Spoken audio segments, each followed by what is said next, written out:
I have always been a man of peace, and that's what the Quran stands for. It has been my mission to spread peace throughout the world.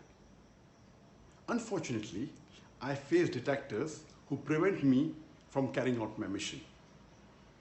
About 10 days ago, after my successful lecture tour to Kelantan, in which, in the last day, on 9th of August, I gave a talk on Islamophobia in the Sultan Muhammad IV Stadium at Katobaru, in which more than 100,000 people attended the talk. This success could not be digested by the detractors. Since the last few days, I've been accused of causing racial discord in the country. And my detractors have been quoting selective sentences of mine out of context and adding strange fabrications to it. I have clarified my stance today to the police. It, however, saddens me that this complete episode has caused many non-Muslims to think that I am a racist. It has worried me that those who were hurt have not heard my speech and have relied and based their impression on out of context quotes of mine. It is a further concern for me that this creates a bad image for Islam, and it may drive many people away from Islam. Racism is an evil I'm staunchly against, as is the Quran, and it is exactly opposite of what I stand for as an Islamic preacher. Our beloved Prophet Muhammad said in his farewell pilgrimage, "No Arab is superior to a non-Arab.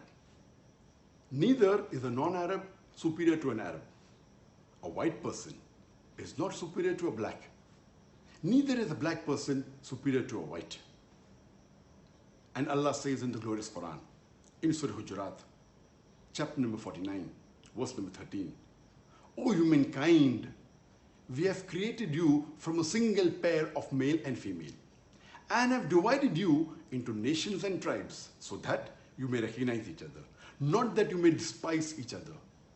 And the most honored in the sight of Allah subhanahu wa ta'ala is the person who has taqwa, that is God consciousness, that is righteousness, that is piety." Even though I have clarified myself, I feel I owe an apology to everyone whose feelings were hurt because of this misunderstanding. I do not want anyone to harbor ill feelings for me. It was never my intention to upset any individual or any community. It is against the basic tenets of Islam.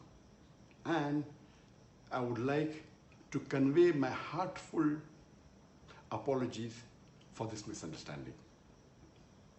At the same time, it's my humble appeal to all of you, especially the non-Muslims.